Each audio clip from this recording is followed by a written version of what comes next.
genuine communication.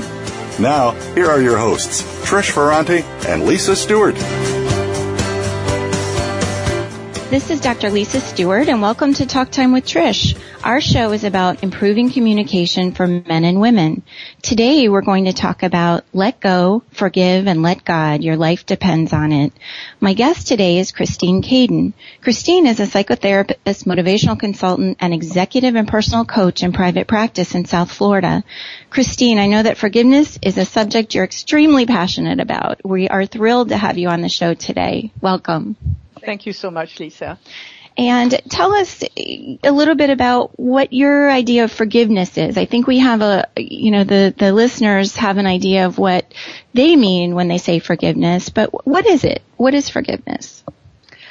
Well, forgiveness is very simple, but it's not easy. Forgiveness is letting go of the past so that you can move on with life. And the best thing I could explain is simply by giving you an idea. Forgiveness is like a box. So imagine a box, and it's a cardboard box, and it's really tied with knots. It's tied with strings, and that kind of sticky tape that you need a cutting knife to go through. And this is the box of the past. So again, it's a box. This is the box of the past, and it's really, really tied up. Now, are we in the box or outside of the box? We're in the box. Okay. We're boxed in. Sometimes we don't even know we are. So we're boxed in. And then one day, we really feel this is not working. I can't breathe. See, I'm in the box. I don't know I'm in the box, but I can't breathe. So one day we decide I have to do something about it. And I have to start to untie the box or to undo the strings. Based on what you're saying, it sounds like it's not an easy process. It's a simple process. You forgive or you don't. It's not an easy one. So what you do is you untie the knots of the past. You untie the knots of anger. You untie the knots of rage. You untie the knots of shame and grief and guilt. And you untie the knots of fear. And then when you untie that box, it breaks open, and there's another box inside it. A little like the Russian dolls, they fit into each other. But this box is glorious. It's gorgeous. It's made of silver and gold and all of the colors of the rainbow. This is the box of life. This is the box of acceptance. This is the box of creativity. This is the box of passion. This is 50 billion shades of joy. And that's what we need to do. So basically we need to let go of the rage, the anger, the pain, the Absolutely. hurt. Mm-hmm. And what you're suggesting is if we do this, we will really experience life and all of the joy and the beauty. Absolutely. Again, sounds like a wonderful concept, a wonderful idea. I'm suspecting there are a lot of our listeners that have questions about how do you do this and how do you get there. But let's talk about maybe some of the examples of the things that we need to forgive as human beings. Do you have any examples of a situation or a scenario where we might need to forgive someone? Exactly. I think to keep it simple, there are two kinds of forgiveness. And maybe another time we can talk about advanced forgiveness to heal the world. This is about healing the self. The first thing you typically would have to do is to forgive somebody who has hurt you. Okay. And now as a therapist, I'm sure you've met with lots of clients who have been hurt, as have I over the years. Absolutely. And so this is, the first one is people have been hurt. Any kind of abuse that you can think of, any kind of sexual or physical abuse, and I'll give you examples. And the second type of forgiveness is forgiving the self. So let me give you the example of Sharon. Obviously, the examples I'm choosing have been modified, to protect my clients. When I first saw Sharon, my first impression of her is that she was the walking dead. I looked at her and I saw somebody seemingly attractive, well-groomed, nicely dressed, but the eyes were very dark. I don't mean the color of her eyes. The expression. She was dead inside. So what had happened to Christine, to Sharon, to get her to that place? What had happened to Sharon is her father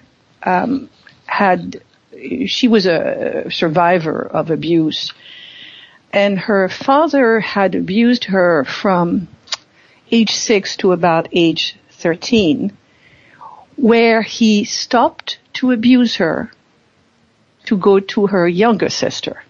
Okay, so there was multiple traumas in this family. Multiple. And so Sharon fell into sex. She fell into pills, depression, horrible relationships. And finally, Sharon came one day and said to me, and she knew, I'm dead. And I said, yes, you are. So it's a process of choosing life. As it says, yes, go ahead. Now I have to interrupt you for a second because of the severe emotional trauma. Are you suggesting that in order for Sharon to be healthy, she would need to forgive her father? Because again, I'm playing devil's advocate here, Christine. The listeners out there are thinking, why should she forgive him? And I understand what you're saying. There's joy, there's release, there's freedom, but doesn't he then get away with something if she forgives him? Absolutely. The obstacle to forgiveness, most people will think it's not fair. It's not right. He gets away with it. He did something unspeakable. In those days, by the way, there was not the same recourse to the government, or he did not even go to jail for what he did. So most of us could say, that's not right. And most of us would be right. But then I asked Sharon the question, would you rather be right? Or would you rather be happy? And what Sharon understood is her father was her father wherever he was. At this point, I can't even recall if he had passed or not. But until and unless she let go of all of the memories that she was still carrying, she wouldn't be able to move forward, because you see, Sharon was living in the past. How do I know that? When I asked her, Sharon, what do you remember? She said to me, I remember this situation and that situation. And I said to her, how do you remember? She said, what do you mean? I said, do you remember it in color or in black and white? She was stunned. Nobody had ever asked a question. She said, well, in color. And if you remember in color, how old are you right now? And she went back, as she described the trauma. She suddenly changed in front of me. Gone was this woman, seemingly an adult. In front of me, the body shrunk almost. The shoulders collapsed. She was almost like in a fetal position. Her head bent down, and the voice quivered, and she said, I'm 6 years old. And what's happening? And she was reliving the trauma in color, which is what we call in the field of NLP an associated view, as if it was occurring right now. So what you're describing is, again, what we call as therapists a flashback or a reliving of the trauma, correct? Absolutely. But it's more than that, because when somebody accesses the memory so vividly, Lisa, we're talking about, to use a different image, all of us are familiar with computers. And all of us know that we get viruses in the computers. And we get notices about the viruses. But the most dangerous viruses are the one we don't know anything about. And so she had a program running in the background.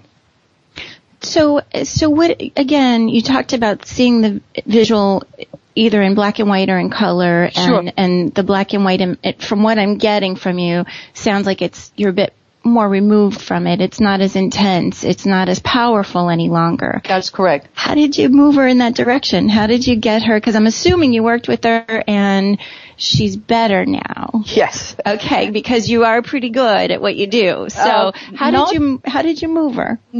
First of all, not I, but God. Let me correct this. Okay, you're giving the credit to the higher power here. To the only power that is, and the only power that heals.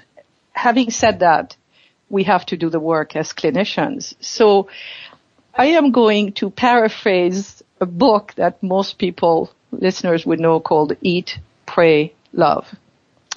What I did is called Drink, Pray, Love. Okay, and I'm assuming you're not talking about alcoholic beverages, or are you? I don't know that you would advocate that, but go ahead. I see you getting alarmed as a therapist, and I have a specialty in addiction. No, I am not talking about drinking, but what I'm talking about is actually drinking peppermint. Okay. I, by chance, discovered a technique where I have many of my clients swallow a very strong, and smell at the same time, a very strong peppermint essence.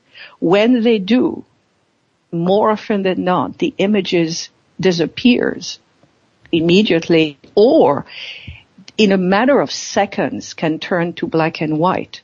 And then we can shift the image, put it away, put it further away, generally on the ground, so that the client has authority over it.